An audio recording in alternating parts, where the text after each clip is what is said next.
Welcome back to the Matter of Facts podcast on the Prepper Broadcasting Network. We talk prepping, guns, and politics every week on iTunes, Stitcher, and Spotify. Go check out our content at mwfpodcast.com on Facebook or Instagram. You can support us via Patreon or by checking out our affiliate partners. I'm your host, Phil Rabalais. Andrew and Nick are on the other side of the mic, and here's your show. Welcome back to Matter of Facts podcast. There's lots of people asking me questions in the comments section, and Nick asked me one right before I clicked the button. So, no, we haven't been banned from Facebook yet. There's 2 people watching on Facebook, and I checked right before while the show rolling was going on. So we haven't been nuked off social media yet, so that's cool. Raggle Fraggle and Andrew was on a business trip. I was texting him earlier today. He's just now getting back into town. So I believe we'll get him back maybe in a week, maybe 2. He's been adulting, and I can't. He was talking about going on a hunt as well, wasn't he? Yeah, I think he was doing. I think so. I know he had work, and I know he had an elk. I think it was an elk hunt with his dad. And I mean, I can't begrudge a person wanting to spend time with their family. I'm just not wired that way. Or hunt elk. I mean, elk be tasty. Okay, on second thought, I do begrudge the fact that he's going elk hunting and I'm not. So damn him.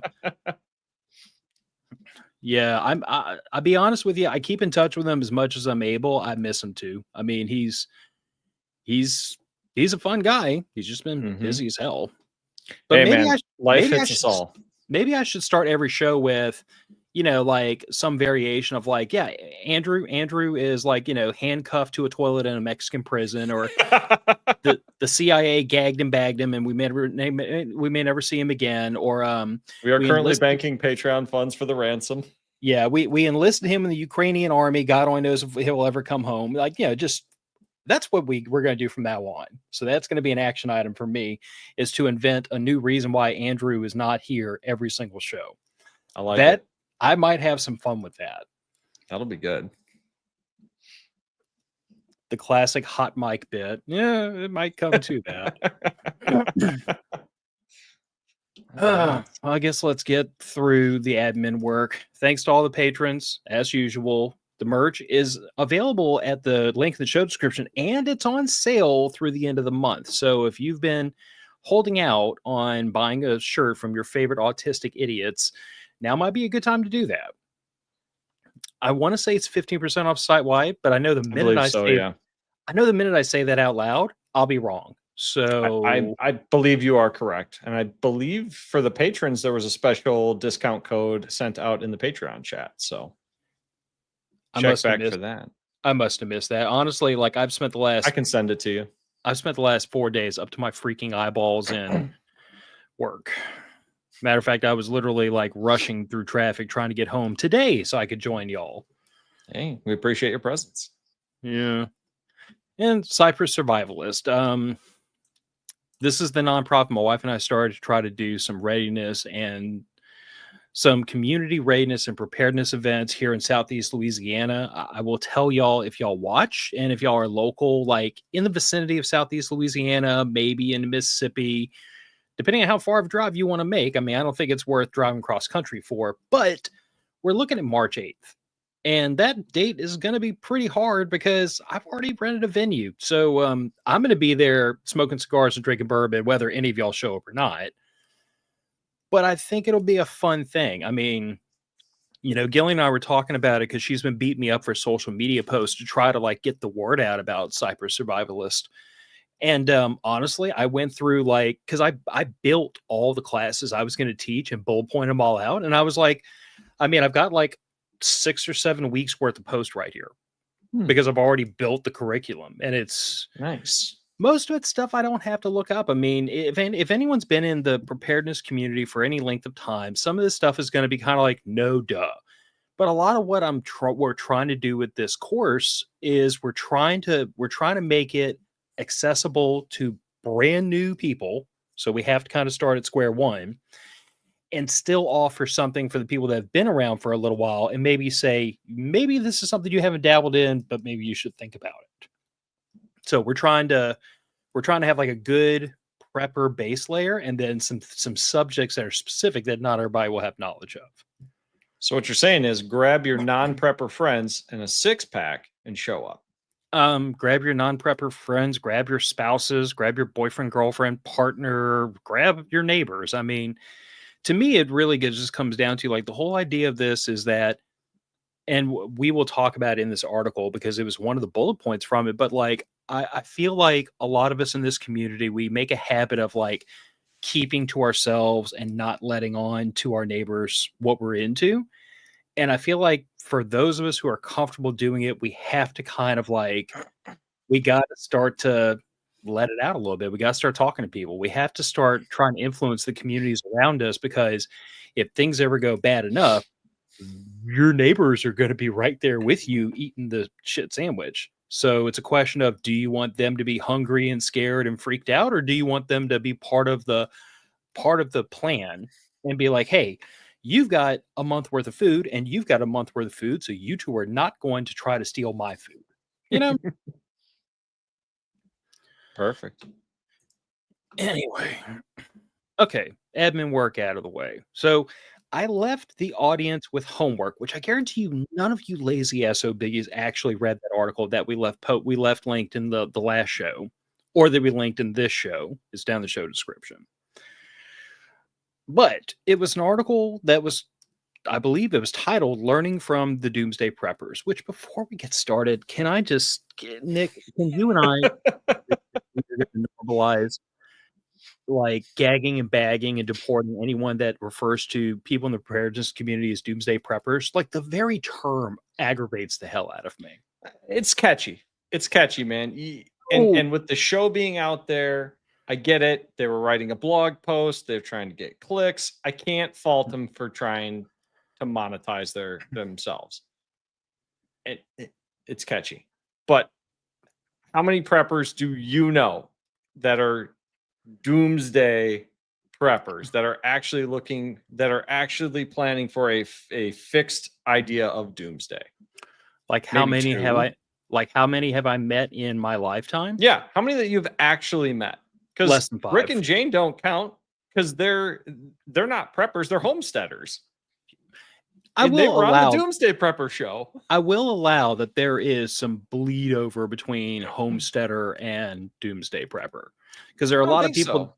So. I'd argue there is, only because there can be, but I don't think it's like a guarantee. No, okay, that fair distinction. But I guess what I'm saying is, like, leftists on a farm, homesteaders, definitely the Venn diagram does this. Oh yeah, for sure it touches. But just like there's doomsday preppers with nothing but guns, they're idiots, yeah. But they are. But I guess the reason why the term doomsday prepper frustrates the devil out of me is, like, I think, first of all, I don't like the connotation, because people get an idea in their head. Oh, but it's also more the fact that, like, to me, like, preparedness is so much more than being a doomsday prepper. Like, preparedness is, it's like, it's this idea that, like, I'm getting ready for anything that might come into my world and screw it up. And there's miles of that before you get to the end of the world, like peak oil, societal collapse without rule of law, like the extreme end of preparedness. But you get into things that are really basic, like I blew a tire and it's 2 days to payday. Do I have enough money in the savings account to, like, go put a tire in my car so I can drive to work for the next 2 days? It sounds like that's a really, like, it sounds like that's a really basic scenario, but it's a likely one. Yeah, and it's one that I have had friends that were not ready for. Blown tires happen to everybody. I mean, yeah, it's like those iceberg videos you see people do on YouTube every now and then. Well, in reality, the very, very bottom of that iceberg should be doomsday prepping. Once you've covered all of your other bases, can you begin to entertain things like that, in my opinion? But you kind of got to get through the basics first. Because if you don't, and you go to that extreme, number one, you're probably going to get discouraged and just stop. Because the financial investment is massive on some of that stuff. Yeah. Number two, you're probably going to do it wrong because you haven't learned any lessons along the way, and you're jumping into something, say buying 30 years of food and storing that up all in one year or 6 months. Great. It's 30-year shelf life food that's all going to expire at the same time. Yep. going to do you a heck of a lot of good when it all goes bad at once. Mm-hmm. So, yeah. So thank you for indulging me in my rant. Like, I personally detest the term doomsday preppers. I hate it when someone refers to me as a doomsday prepper. And okay, so I'm not that rich. Thank you. No, I'm not either. But in the name of full disclosure, like at my work, there are people that know about this show and the things I'm into because, like, my last name's not hard to Google. No, and But let's be honest, your coworkers probably have you on social media, at least one or two. I try my best not to allow that, but yeah, probably. I mean, even by you live in the same general area, chances are a friend of a friend's also a friend of yours, and they see posts or whatever. It happens. Yeah, but all that being said, like, I cringe when someone first says, "Oh, I didn't know you were a doomsday prepper," and it's like, I'm not. I'm not getting ready for doomsday. I really do like my hope is that if there is a rapture, I go out on the first wave and the rest of y'all just get to figure your lives out. Just right. saying. Congrats on my cash. You guys can have it and I won't need it. Yeah. But like, to me, it really just comes down to this idea that, like, I understand preparedness is a big tent, and the doomsday preppers are the ones that get a lot of the attention. But it frustrates me to see, like, the entire preparedness community associated with getting ready for doomsday or zombies or any of that nonsense. Because to me, it's like, okay, that almost trivializes the fact that this is a really big tent and there's a lot of people in it, and we're not all getting ready for doomsday. But I digress. Yeah. But this article was written, and Nick and I read through it. I actually read through it on my breaks today, so, like, it's fairly fresh on my mind, even though I had to speed read it. And there were some notes. Thank God one of us wrote notes. I was horribly underprepared for this, given the week I've had at work. That's all right, man. We'll manage. Yeah.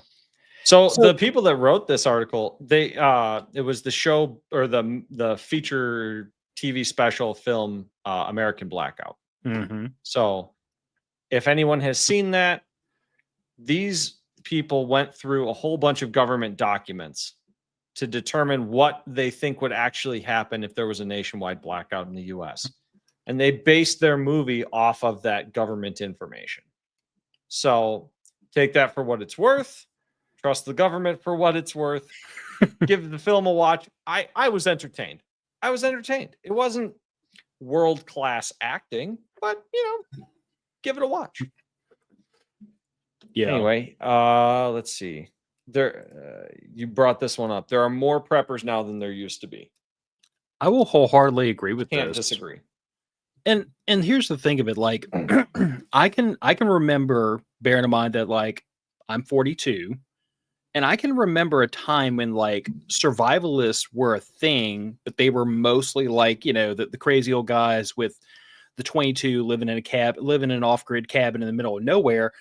Like, the preparedness community was a very narrow hallway at the time, if that makes sense. Like, everyone kind of fit in between these two walls, and they were not anything even approaching mainstream. If you could say preparedness has become mainstream, although I would argue that during COVID, it kind of did. I mean, I think, and I don't know if it's like, I don't know whether to attribute it to that slow march of people kind of waking up, or if I attribute it to the fact that, like, COVID was a huge wake-up call for a lot of people that very abruptly had the wool ripped off of their eyes, and, like, hey, look at how dependent you are on these systems that are way outside of your control, and if they shut down, it screws your life up.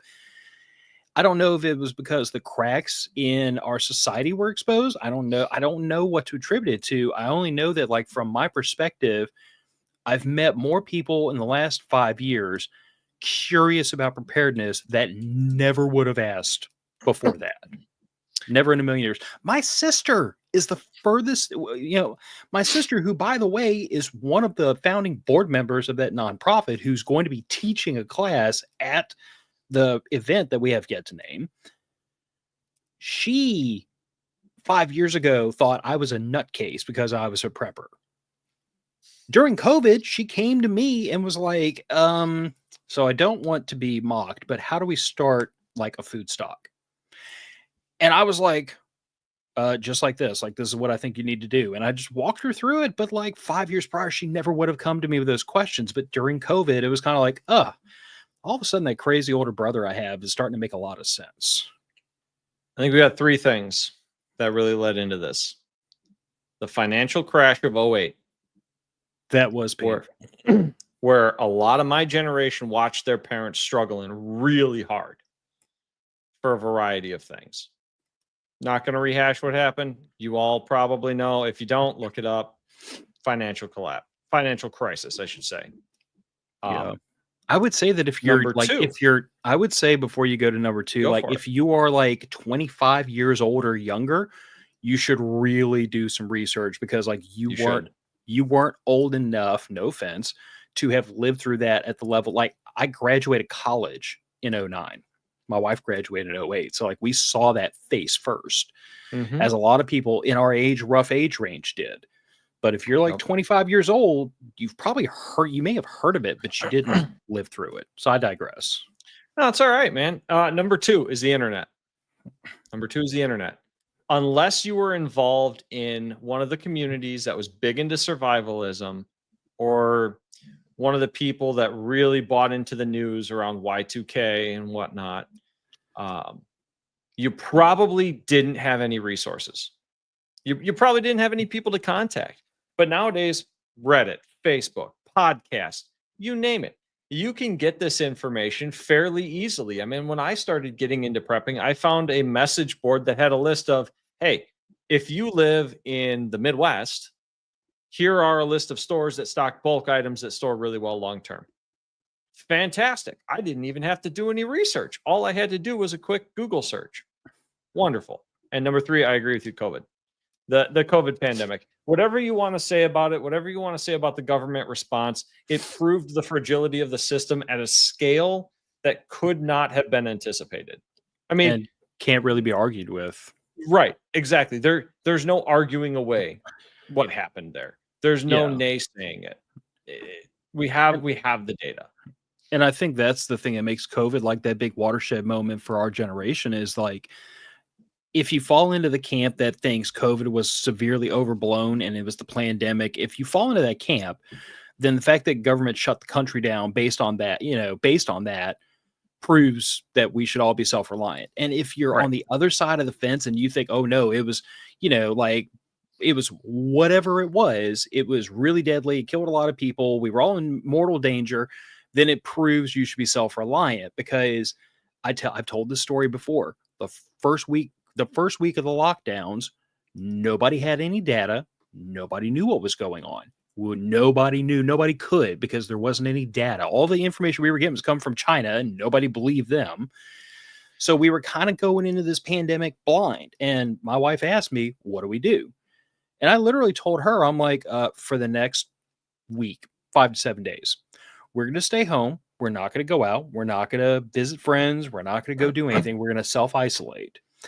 And we are going to watch the news, because in the next 7 days, either New York City and Los Angeles, San Francisco, San Diego, Chicago, but I was mainly looking at like the big port, the big international hubs at either end of the country. I'm like, either those cities are going to implode, because if you have a pandemic with a high enough kill rate, those cities will implode. It will turn into the third world. The hospitals will be overwhelmed immediately. Yeah. Those are going to be our canaries in the coal mine. And in 7 days, if they haven't burst into flames and fallen into the ocean, then we have data we can operate on. But the only reason we had the ability to do that is because we had enough food and water that you could have shut off our utilities and we could have stayed here. But if you only have like 3 days worth of food, you can't stay home for 7 days. If your default method of nutrition is to go to Chick-fil-A every day, you can't stay home for 7 days. So that's why I always go back to this idea that, like, if you have resources at home, if you are self-reliant, it gives you options you don't have otherwise. So there's no downside to it. And now I have to go back to something I saw Raggle Fraggle drop in here, because we were talking about the 2008 the 2008 financial collapse. The Big Short is a good one, and Margin Call is another. They Yes. kind of show very different perspectives on what happened, but they both definitely like drive home the causes as Yeah. simply as you can make it into an hour and a half long movie. Because the financial system is complicated as hell by design. But those two movies, Margin Call and The Big Short, great movies to watch. And then you can just go down that rabbit hole to your heart's content. But yeah, I mean, I feel like I agree with this part. There's a lot more preppers than there used to be. This went from being a very small tent to a very, very big tent in a couple of years. I've met people I never would have thought getting into prepping, some of which won't even call it prepping, but that's what they're doing. Oh yeah, and if you look back in the past, yes, there were probably a higher percentage than there are now, but it wasn't called that. That's just how you had to live. There was no other option.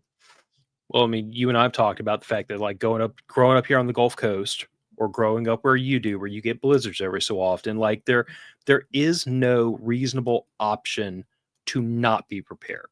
Because if you roll the dice enough times, you're gonna nat zero, you're gonna nat one, and the minute that happens, you're screwed. Yep. Yeah. Yeah. Fortunately, we've been very fortunate for the last few years. Yeah. I was helping you out. I'm gonna take my hands off of the No, banners and let you're no, good. no, only one of us can do it, because otherwise I was I'm just gonna hitting it wind because up. you hit a good pause there. Yeah. No, I'll let you do it. I'll take care of the comments then. Uh, Your government is prepping too. There was an interesting line in there that I wanna read if you got a minute, Phil. Go for it. Let's see. These government and university studies also had modeled timelines for the collapse of civilization from day 1 to day 30 and pinpointed the exact moment at which the military must seize control to take over and enforce martial law. And these were case studies from a number of different nations. Yep. So what that tells you is there are fixed timelines that the government has established for, or probably fixed red lines based on various things in association with a timeline before they are going to implement martial law. Yeah, even if they're not fixed timelines, they're definitely like hallmarks to keep on the Right. lookout for. But like, it's not exactly a state secret that like most of like even if you want to like equate this to your most basic level, Nick, most people are aware that there is a contingency plan in effect for if the country were to get invaded or nuked. You move the entire cabinet to a secure location, probably NORAD. There's several others around the country. It just depends on which one Air Force One can get to the quickest. Right. But they literally load the entire executive branch into a bunker, or better yet, multiple bunkers, so that they're separated, and you don't have your entire military chain of command in one place. But like they have those plans in place already. Now, yes, you could make the argument that is like to protect the president, protect the cabinet, yada, yada, yada. But the point remains that your government has plans in place to deal with all sorts of emergencies. And among them is having enough food and water and provisions to take care of themselves for a period of time. I know multiple agencies that do that have squirreled away somewhere in the back storeroom. They have food and water just in case. So if your own government is preparing for a really, really bad day, what's your justification to not? And well, realistically, they have a responsibility to do so. I mean, a crisis only gets worse if you have a political collapse on top of it. That doesn't make the situation better. As much as we might not like the government. I was about to say, I might have to fight you on that one. I can think of a couple of situations that a complete government collapse would definitely not make worse. Not many. It'd be entertaining. Entertaining's not better. It is for me. Look, anything that entertains me makes my life better. Ooh, that's not the kind of entertaining I want. Yeah, so some of us when something's on fire can't help but come along with a bucket of gasoline just to see what's going to happen next. Well, there's that. So one of the things they mentioned in this section was positive feedback loops. So things like, a power grid collapse in one area leading to strain on a power grid in another area, causing a further collapse, causing a cascade failure. And kind of how these positive feedback loops can kind of add on to each other. It kind of reminds me of the stuff you see down south with the hurricanes, Phil. You see you've got the damage from the hurricane in the affected zone, I'm going to call it, and then zone 1, so call that zone 0. Zone 1 outside of that. All right. You didn't get damaged by the hurricane, but everybody who did is now coming to you to get gas and plywood and tarps and food and everything else. So that impacts your supply chain. And then outside of that area, you're having to deal with a very similar phenomenon of people now having to move further out to get those supplies. Mm-hmm. And you also have this in regards to like trying to get materials into zone 0, because like one of the things we deal with post disaster down here for a hurricane, because again, a hurricane will wipe out 5 zip codes. It's not saying that a tornado is nothing, but the thing about a tornado is that a tornado can like wipe out this street and leave this street completely untouched. But a tornado says, all y'all. Yeah. So the problem becomes like, you need materials into zone 0 to try to stabilize things. You can't get stuff into zone 0 until you get fuel close enough that people can make the return trip in and back out. Right. So it becomes this, I refer to it as the snake eating its own tail. It's like, I need to get stuff in here to unwind this situation, but I have to get fuel here so that the trucks can get from here to here and back out, because if the trucks can't make it all the way in and out on a load of fuel, then they can't get stuff into zone 0. So the trucks are first have to stabilize zone 1. And if they can't get to zone 1, they have to stabilize zone 2. And the problem just cascades out from there. And this is why things like positive feedback loops are so damning, because it really turns into a situation very quickly where like the goal is A, but before I can get to A, I got to deal with B, C, D, E, and F in that order, because these things have to be done in that order. There is no A is the point of the highest need, so I have to get there first. It's like, I can't get there. I have to do all these other things first. You get into situations where you need to clear debris so you can get the fuel truck in to refuel the fuel station, so you can get the supplies in to clear the debris, to get the fuel truck in to fuel the. Yeah. You want to know what was a damning situation in New Orleans after Hurricane Katrina? So you, as I'm sure some of the audience are aware, like New Orleans is an average of like, I think 1 to 3 feet below sea level, right? It's a punch bowl. And when you get a lot of water in the city, like a hurricane, we have these huge pumps that pump the water from the city back out to the other side of the levee, right? They're electrically driven. Oh, that's problematic. So what happens? What happens when the power goes out and the places where these pumps are flooded? You have to pump the water out to get power restored. You have to get power restored to turn on the pumps. And there's your positive feedback loop. Like, it's literally like, it's which came first, the chicken or the egg? Yes, both at the same time. Yes, because the answer is yes. Yeah, but it is really one of those situations where, like, the government has contingency plans for all these different things. But the one thing I've always noticed is that those contingency plans don't usually include you. They include the government. It's for continuity government, as someone in the comments correctly pointed out. Like, their goal is to maintain order. It's not to maintain every single citizen. So I'm not saying that government is evil and doesn't give a damn about you. I'm just saying that if they have to pick between feeding themselves and feeding you, you're going to be hungry for a while. Well, it's a physical impossibility for the government to stockpile enough food for 300 million people. Like, it's an organizational nightmare that's probably not solvable. Realistically, the problem is just too large. But if every individual or every individual family takes a little bit of that burden, it way lightens the burden on emergency services and on the government, and the whole situation becomes a lot easier. That's why FEMA recommends 2 weeks of supplies on hand. And as we proved a couple episodes ago, I think our prices for like a week's worth of supplies for a single person range from like 150 down to $105. So Yeah. it's not a sum of money that is impossible.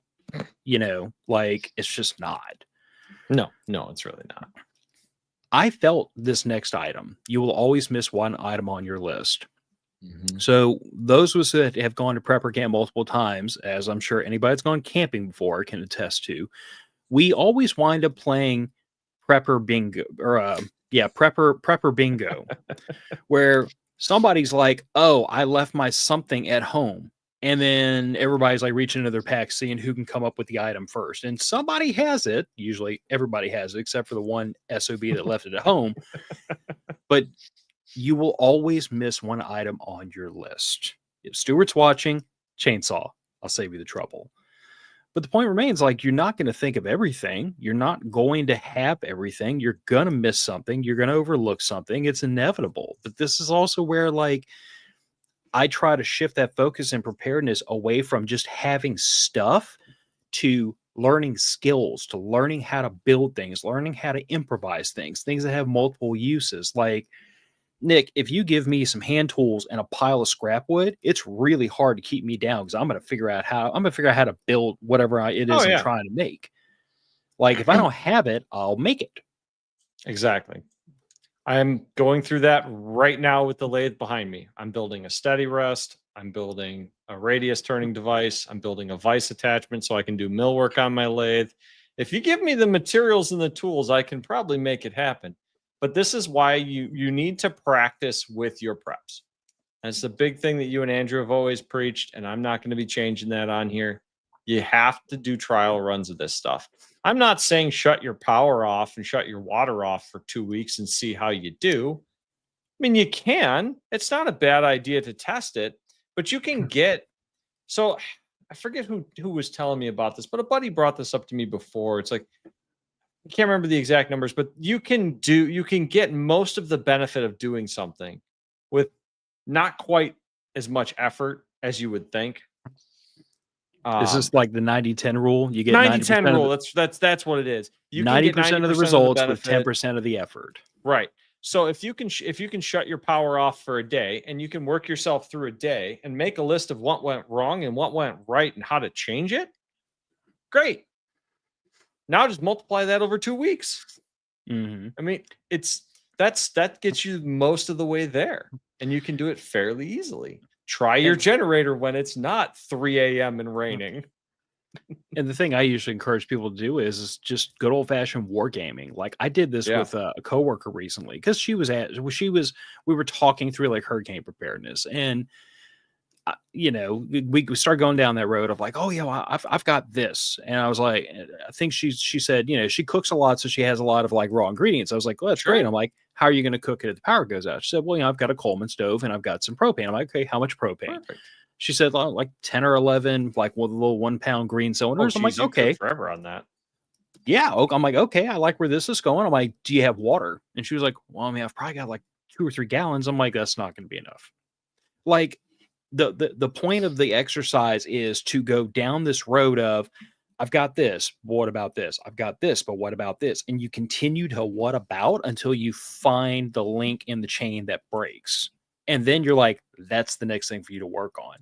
But a lot of times, this is where like having that community of preppers around you, or having people that are in that mindset, can help, because they can help you find the things you're not thinking of. I give full credit to my wife that when I first started prepping, I had way too much time and effort invested in ammunition and literally rice and beans, which I was content to eat red beans and rice pretty much until the day I die, because I mean, it's my birthright. But also because I'm just like, I don't care. Like, it's food. It'll keep me sustained. It's whatever. But when I brought this up to my wife, she was like, you better plan for a couple other menu items unless you want a very unhappy wife and daughter on your hands. So that's when the prep started expanding. And yes, we still have a ton of rice and beans, because why wouldn't you? It's dirt cheap and it works. But we also have it lasts forever. But now we also have like a chest freezer full of meat, with like lots of ground beef and chicken and sausage and bacon put back, because bacon and sausage make everything better. And we've It got, does. we've got lots of canned goods. We have we have a whole 5-gallon bucket that is all baking supplies. I can literally Smart. go into my preps and I can make cookies and sugar cookies and brownies and all that. I've got powdered milk if it Mhm. comes down to it and we don't have regular milk for baking purposes. Like, I can do all that stuff. But it was my wife that said, "Hey, dummy, if you don't start thinking about something other than rice and beans, I'm going to be upset." So Congrats, you're sometimes, going to die of a stabbing, not starvation. so sometimes you need that extra. Sometimes you need that extra set of eyes. That Well, other that from your other background, it makes sense. of Military some. military mindset. You need food for sustenance. Doesn't have to taste good. You just need to be alive. Yeah, the problem is I like red beans and rice, so it's like Well, threatening me with a good time. me too, but I mean, come on. Some people can't stand to eat the same thing for 45 days in a row. Yeah, I think they're called spouses. No offense to the wives out there. Hey, man, they make our lives better that way, don't they? Yeah. Well, I can't argue with the results, but I guess what I'm saying is like it is definitely in your best interest to have an outside perspective to help you like round the corners off of your prepper plan. And yes, Raggle Fraggle, I agree. Bacon is to men what chocolate is to women. However, if I put bacon in my air fryer right now and that smell starts wafting through the house, I will have 2 women that follow their noses straight to the kitchen. Can't blame them. Yeah. So this was something that really resonated with me. Not that I think I've ever been, I was probably guilty of this when I first started, but now I feel like I've kind of like broadened my perspective. But beware apocalypse swapping, which if you think about it, you probably know somebody that's guilty of this. Like, today they're all freaked out about, I don't know, like EMP or nuclear war, because that seems to be the hot button thing right now with everything that's going on in Ukraine and Russia. But I digress. But a couple of years ago, the hot button was pandemic. And a couple of years before that, it was financial collapse. And a couple of years before that, it was something else. And this is the person that who is constantly switching from one emergency to the other to justify the thing they're doing, instead of what I think is a healthier way to approach preparedness, which is like this cohesive idea of I need food, water, and shelter, or I'm not going to live very long. So I should do what I can to ensure those needs are met, as opposed to I'm getting ready for this black swan event, which is something I really want to sneak in here right now, because anybody that's not familiar with the term, a black swan event is by definition unpredictable, cannot be predicted. So when people start talking about these one-off events that like crater the whole world and we are all back to Little House on the Prairie days, I don't believe those events can be predicted. And I believe that their onset would be so sudden, there is no getting ready for them. And the reason I go down that road is because, like, I'm a business guy by trade, but in a far off time, I was an engineering student. And the first thing they tell you about engineering is that all systems seek balance, they seek stasis. Mm-hmm. So if you have a scenario where, like, there's an oncoming financial collapse, inflation's going up, currency's being devalued, yada, yada, yada, things naturally swing, the pendulum swings this way, and then eventually it starts trying to come back this direction. It might overcorrect, but all systems seek balance. If there's a pandemic, this was something I pointed out during COVID. If there's a pandemic and the mortality rate is above X%, you don't have to force people to stay in their homes. They'll be too damn scared to go out in the streets. Oh, absolutely. Because the system seeks balance. People will apportion the risk they're willing to take based on the perceived risk. And that's all systems. That's all systems, no matter how complicated. So when people talk about, oh, well, my worry is financial collapse, I'm like, okay, financial collapse happened in 2008. If you want to go back even further, the Great Depression was worse than 2008. And we're probably looking forward to another one in the near future. But it wasn't like, 1920s and 30s Germany. It wasn't a barrel of Deutschmarks to buy a loaf of bread. It never got that bad. And even if that is your high water mark, it wasn't the complete, irrevocable, permanent destruction of the financial system and the economy. So I guess what I'm saying is, no matter what you look at, all these systems seek to self-correct.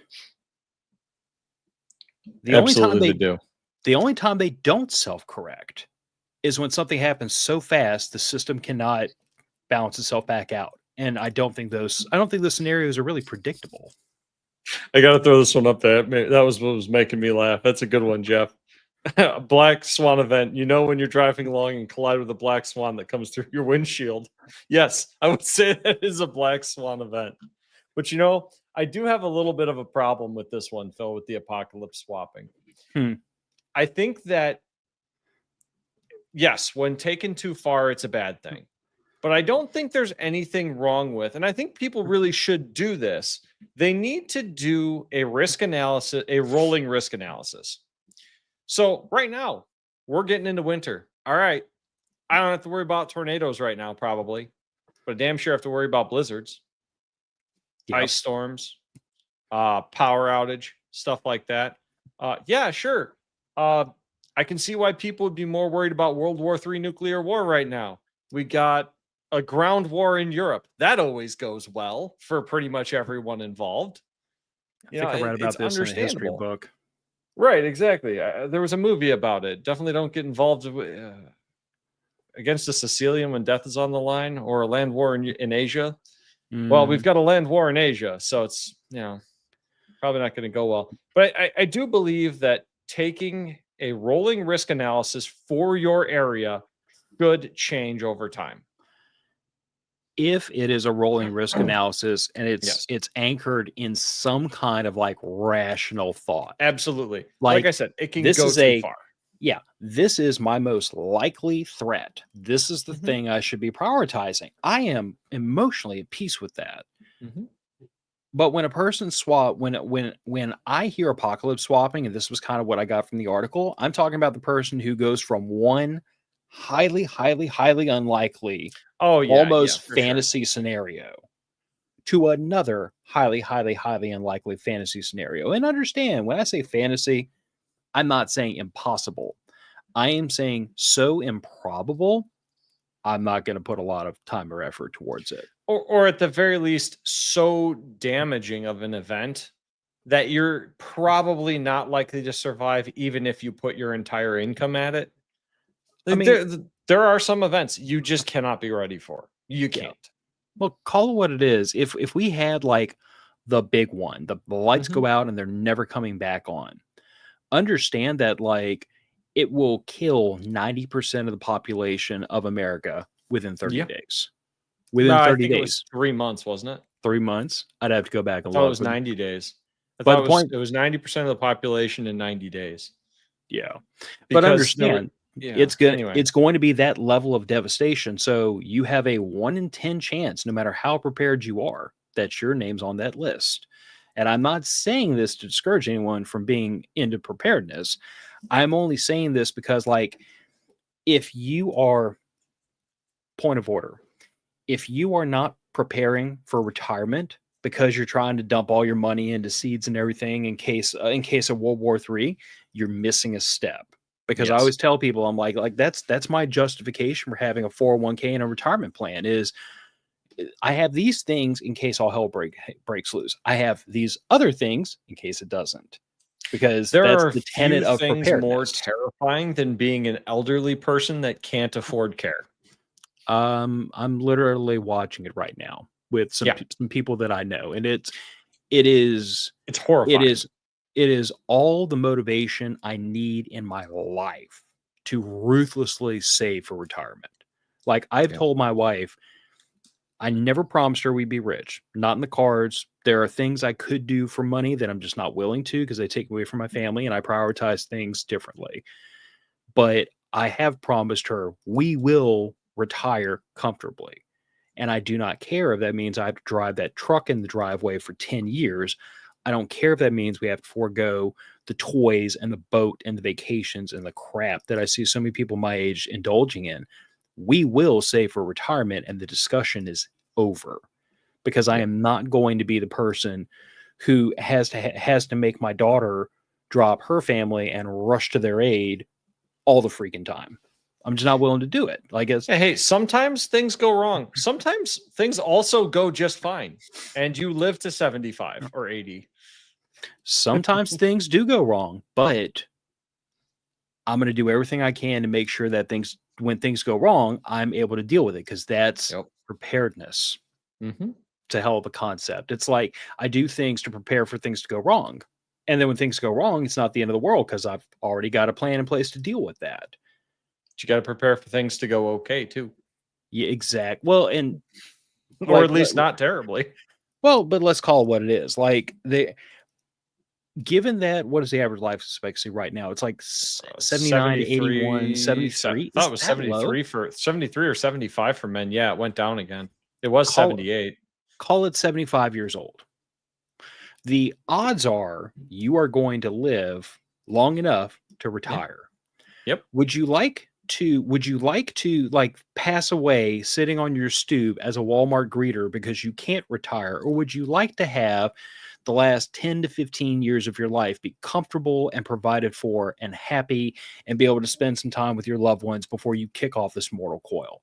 I say that the likelihood of us making it to old age is infinitely greater based on statistics than of, having an apocalypse. But that's just me. Yeah, I agree. But then again, I also have, beans and rice and ammo just in case I'm wrong. Y'all can all tell me when we get there. Exactly. I'll take that hit of having lost some money in my 401k or my IRA if it means that on the off chance I lived to 75, I do okay. Yeah. Preppers are not panic buying. They're buying what no one else is thinking about. So this sticks with me a lot because, like, during the great toilet paper pandemic, or the great toilet paper apocalypse of 2020, which I will forever call it the great toilet paper apocalypse. It was set off by one stupid internet video. Yes, and every stampede is started by one scared animal running the wrong direction. That's how herd dynamics work. But I digress. That's just a perfect point for why you should have some of this stuff, because one dumb internet video of one guy that saw unstocked shelves caused a cascade failure.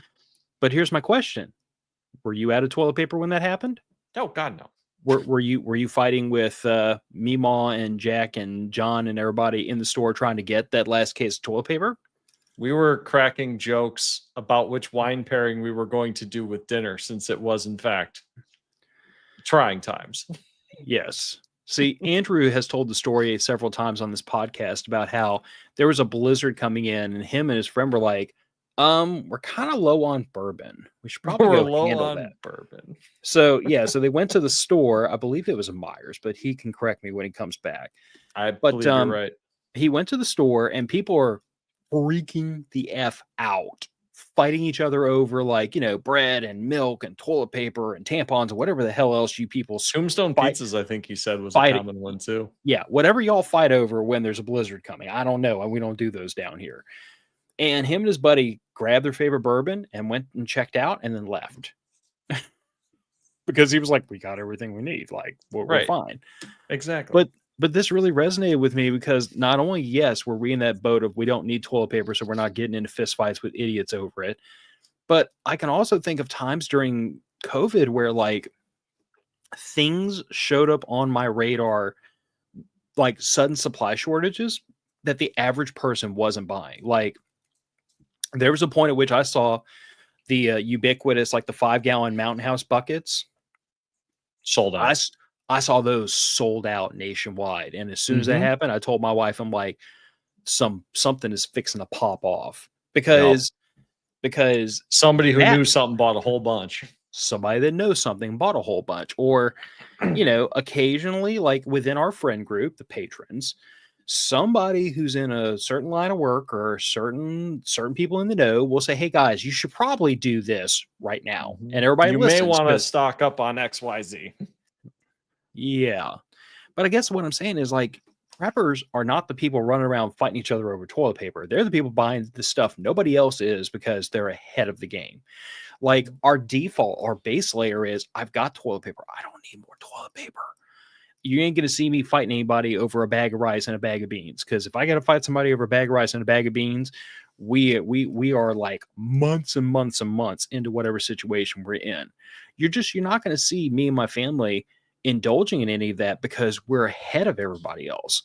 We've already done all those things. We've already put all that back. I'm right now, my big squabble with my wife and daughter is feminine products. I intentionally went to the store and I bought, I think 2 or 3 extra like cases of their stuff and put it on the shelf. There's no reason not to. It's like toilet paper. It doesn't go bad. Well, but here's the thing. You remember there was a port strike a couple months ago, right? Yep. Guess when that agreement runs out? January. It does. Guess what? Phil is going to have all kinds of stuff loaded up in his garage before January because anything you need. So paper goods. I'm gonna have a bunch of that put away. I mean, really, the other one, the big one, and consumable medical supplies, consumable meds, over-the-counter meds, coffee beans. Those are imported. 100% of coffee in this country is imported. It is not grown locally anywhere in North America. Prove me wrong if you don't believe me. I'm a coffee nerd. I can tell you where most of it comes from. We don't have the right climate to grow this stuff in North America. 100% of your coffee is imported. If you don't have at least a couple weeks supply of coffee put back on the shelf come January and that port strike happens, we might have a set of problems on our hands. Because it's not as if on that day, all coffee will disappear. It is the fact that when the big roasters like Folgers, which is right down the road from my house, when they can't get green beans imported, sooner or later, they're going to stop. And then that means the stock that's on the shelves is eventually going to run out. And if this situation lasts long enough, y'all are going to have some problems on your hands. But I'm sitting here with 20 pounds on that shelf, and I'm probably going to order another 20 pounds because 40 pounds of beans will keep my little roasting operation going for a very long time. So, yeah, I think panic buying annoys the heck out of me. I think I just scared your wife. No. She was saying we weren't fighting for toilet paper, I think. Oh, I thought that was like, no, because I said something about coffee going away. Oh, no. She is a fan of coffee as well. No, we keep a pretty healthy stock here. But any consumable good, any over-the-counter medication. I mean, look at what happened in the wake of COVID. How many over-the-counter prescriptions were hard to get for a little while there, especially cold and flu? We're going into cold and flu season.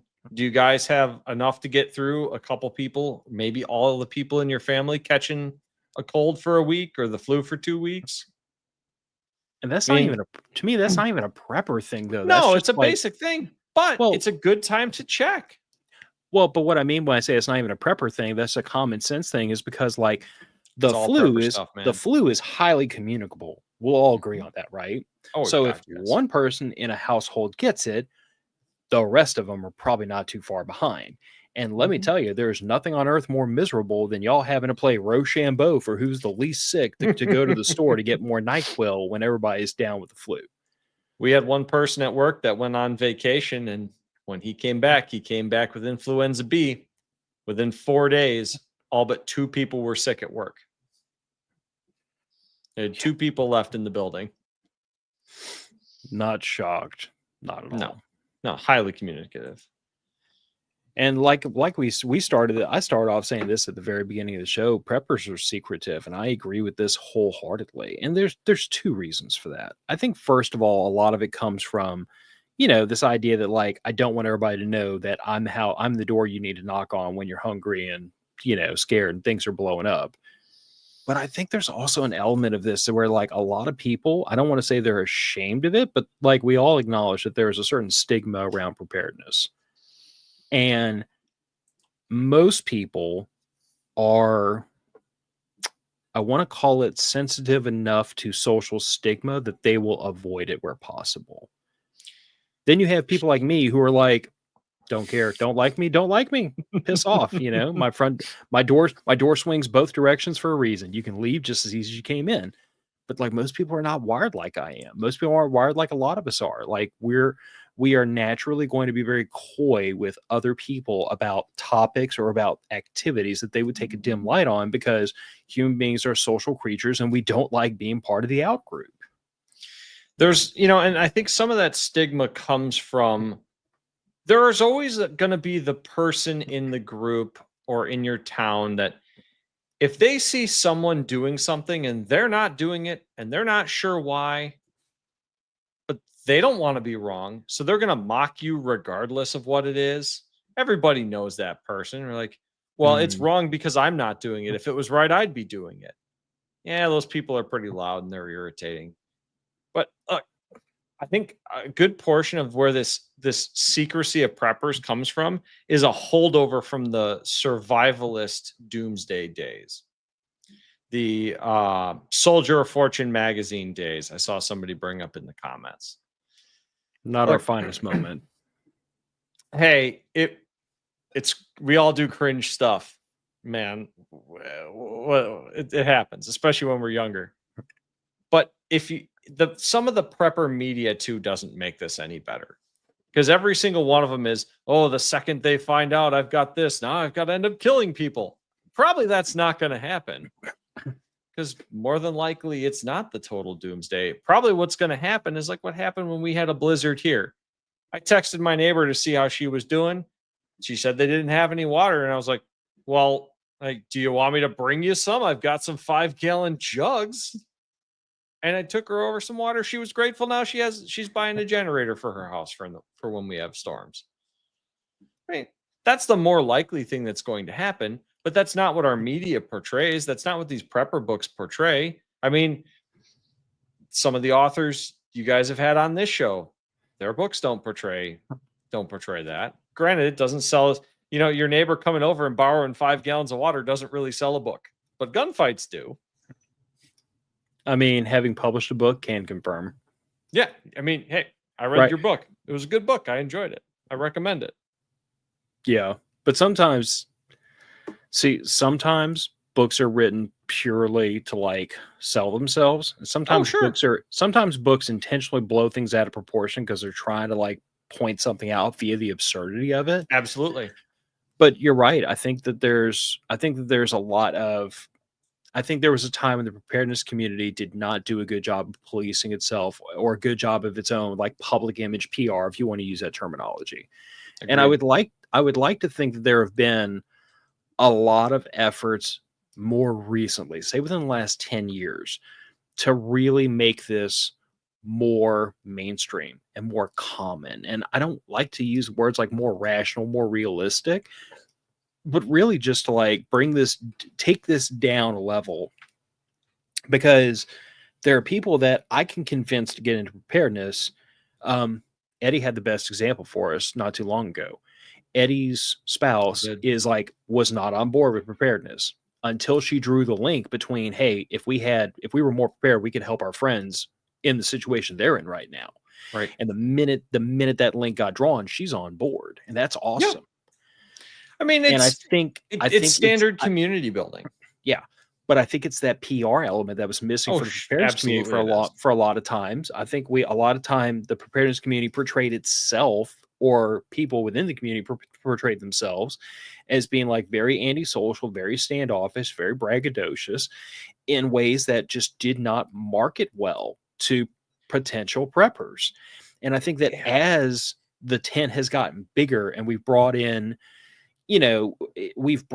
more people. We've brought in millennials. We've brought in Gen Xers. We've brought in Gen Z. We've brought in women. We've brought in minorities. We've brought in all these different people with all these different ideas about what preparedness should be, because they've made it individual to them.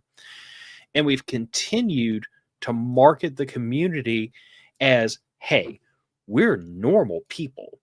We just see the world around us a little differently, and we plan for things differently. But we're still pushing that idea that like we're very open and we're very outgoing and we're very willing to talk to other people in a reasonable way that doesn't start and end with, don't come to my house or I'll have to shoot you. Garden Girl 84. You don't plug it enough. I don't plug it enough, and part of there are reasons for that. Like I'm not. It's not like I'm unhappy with the book I wrote. You'll have to bear in mind that I wrote that book. Was it 2018? Mm-hmm. I I think think it was so. 20. I think it was 2018. Anyway, I wrote a book, American Insurgent, back in 2018, at a time when my career path was kind of going down one road, and I had lots and lots and lots of extra time and energy at the end of every day to devote to different things. That was a time when I was hosting this podcast and producing it. I was co-hosting another podcast. I was doing regular guest spots on a third podcast. I was writing a book. I was doing YouTube content. I was invested in so many different things because I was bored at work, and it was a job that just involved lots of financial calculations, which sounds horrible to most people, but for me, I can do it with my eyes closed. It's Yeah, my you talent. can power through it. Yeah. Yeah, I mean, you sit me down in front of Microsoft Excel, and I'll just like zen out, go brain dead, and do my job for 8 hours. It doesn't bother me. And that was the time at which I was investing in all these little passion projects and side projects. And my intention was write this first book and then immediately pivot to writing a sequel. And I had been mentored by a couple of other authors in potentially making authoring a kind of a second career. Yeah. And then my day job resulted in me getting a promotion at work. And I went into a career field that was literally double my compensation.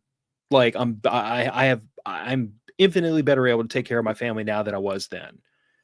We have far more excess. I'm putting away a ton more for retirement. Like it's all positives. But the downside is I am so exhausted at the end of an 8 to 9 hour day because it is so mentally taxing. I didn't have the extra energy to devote to any other things. I stopped co-hosting their podcast. I hung up writing. I held on to this podcast by the skin of my teeth because I love it and I didn't want to let it go. And it has taken some years to like get to a place where like starting this nonprofit is viable. But even that's been a lot of work on my wife and a lot of work on my brother-in-law and my sister because I can't do it all by myself anymore. I am my job is taking too much from me. So that's the reason why I really don't promote the book, and maybe I should. But it's just the idea that, like, it has become this one book that I wrote that a lot of people really enjoyed, but it was supposed to be the first in a series of books. And I feel like that book kind of just left everybody hanging because I've got, Maybe in a few years you can come back around to it, man. I mean, never close that door because realistically, if you wanted to pick it up and start writing again, I'm sure you could, given the time and energy. I've got 2/3 of a sequel written. There you go. I mean, But hey, look at George R. R. Martin. Everybody likes his work, but the book comes out every 10 years or so. yeah, I don't know. It's not like books expire. No, I know. It's I don't know. It's one of those things that like I haven't thrown away the manuscript I started. I could probably pick it up. Part of my problem was that I started writing it, and then because it took me so long to write it, I got to a point where like you have to bear in mind, I write books that I enjoy. And if I don't like the book, I'm not letting it out because I'm not going to expect anybody else to buy it or read it or anything else if I, the author, don't like it myself. Yeah. And I got about halfway through writing the sequel, and then I put it down for a little while and I came back to it and I hated the way the book was going. So I literally like ripped it apart and started all over from scratch again. And that time I got about 2/3 of the way through it. And then I got sidetracked at work. I put it down and I picked it back up. And lo and behold, I read it and I was like, this is not believable anymore. Like, part of my frustration is that at the time that American Insurgent was originally published, I could kind of see, I was looking down a road at, like if the gun control movement continues the direction it's going, I could see it ending up here eventually. I think we've turned a different corner. And that's part of the problem is that after like my oh crap bingo card after a pandemic and after everything else has happened is like the last 4 years have been so freaking wild. I don't know how to write fiction anymore because things in the real world keep happening. You're telling me that The Apprentice host running for president 3 times and winning twice was not on your bingo card? Bro, the last 4 years have not been on my bingo card. So I guess what I'm saying And is the like, last 12 haven't been on mine. I mean, Jesus. yeah, but the last 4 have been even wilder than the previous 8. That's true. Jeff brings up a good point here. He'd rather stay quiet and not be the outsider, because if something happens, he doesn't want to be known as the outsider with all the stuff. And that is a fair point. That's Valid. really that's a valid point. That's hard to argue with. I have one understand. argument against it. Well, I didn't say I didn't have an argument against it. Just I understand the argument. But I also have to kind of, and I might steal your thunder on this, Nick, but like I have to couch this in the same language of like the nonprofit that my wife and I are starting. In the same language in the same conversation that she and I had 8 years ago when I started podcasting. I feel as though the message, the tenets of preparedness are so important and so vital and so life-saving to other people. I feel as though some of us are going to feel driven or compelled to try to share it, even if it means outing ourselves, even at our own personal risk. I mean, I won't fault anyone for not feeling that, but that's the whole reason why I started podcasting 8 years ago, because I looked around me and I said, these people are freaking screwed if they don't start learning some of this stuff. And now I'm looking at the podcast, and the podcast goes out into the world, and then it reaches, I don't know, I did the numbers the other day, and I think 300, 400, I mean, you could say 800 to 1,000 people a week is not unreasonable per show, by the way, because Raising Value, as a matter of fact, one of those 2 shows a week basically doubles, right, the reach. Yeah. But I'm sure there's audience overlap. There has to be, because I know I listen to it. Yeah, I'm sure. But it's one of those situations where it's like, it goes out on the internet, it reaches those people, but then there's all these people.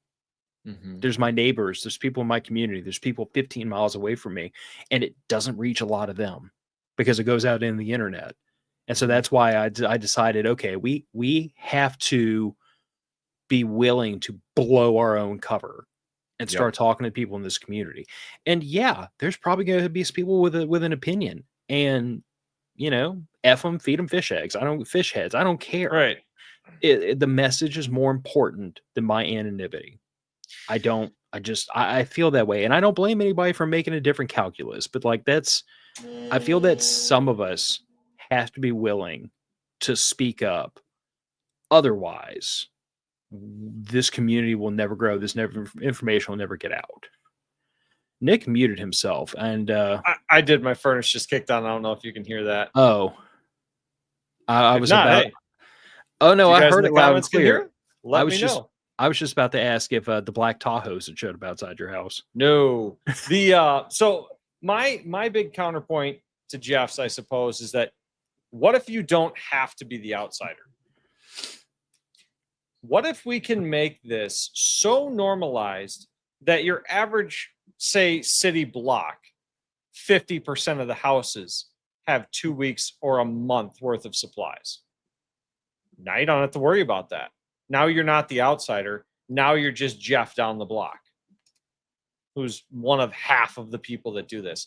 I mean, I would say, I mean, granted, given the economic outlook we have right now, not half of people have a retirement savings that's fully funded, but it'd be great if we could get everybody to that point. I mean, I would like to see prepping as normalized as a 401k or an IRA.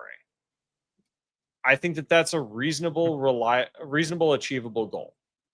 Whether or not you and I can achieve this, Phil, I don't know, but we can definitely show off that it is an achievable goal for everyone. I mean, I guess my perspective really just comes down to like, how many people in history can we say changed the direction of the entire world in a positive or negative way? Like, let's preface it that way. Maybe a dozen. You could say truly change the course of world events on their own. Oh, a dozen, maybe 2 dozen at most. Hitler, Marx, Caesar, the Khan. I mean, yeah. again, in a negative or positive direction, but in a great way, in a huge way, change the course of world events. Yeah. But I'm going to share with you a little known fact or a little thought of fact, but like I believe in making huge changes in a small way. So like if I can make my community, if I can raise awareness about preparedness in my own community, that may not impact Illinois. It may not impact our friends in Michigan. It may not impact our friends in Wisconsin or Texas or anywhere else. But what it will do is it will ensure that these people in this community are prepared to take care of themselves and therefore prepared to help each other. And that is worth more to me because of proximity, if nothing else, than changing the course of the entire world. Because if I can influence nothing else, it improves your safety in the short term. But the other thing of it is that if I can make that influence in this community and you can make that influence in your community and everyone else can make that influence in their community, it's like the old analogy of like the light in the dark room. Light a candle in a dark room. It's really bright. Everybody can see it because it's one candle in the dark. So I guess my point of view really comes back down to like the idea that if you can alter that demographic in your own community, that is a great change in that community. And if everyone takes it upon themselves to advocate for the lifestyle and the things they believe in, and I've made the same argument about like gun rights. If you advocate everywhere you go for gun rights, no matter how uncomfortable, no matter how unpopular, if you are a constant, reasonable, eloquent voice for the right to keep and bear arms for self-defense and the preservation of liberty, then that eventually does move the needle.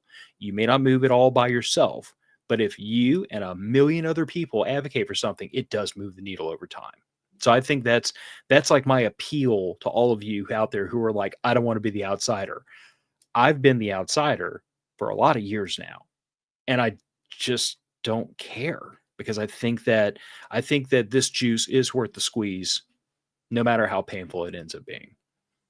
Right. Absolutely. I couldn't agree more. It's even if the only thing that you can do is be that helpful neighbor in a minor emergency, maybe all you do is change one person's opinion or give them an idea they never would have thought of.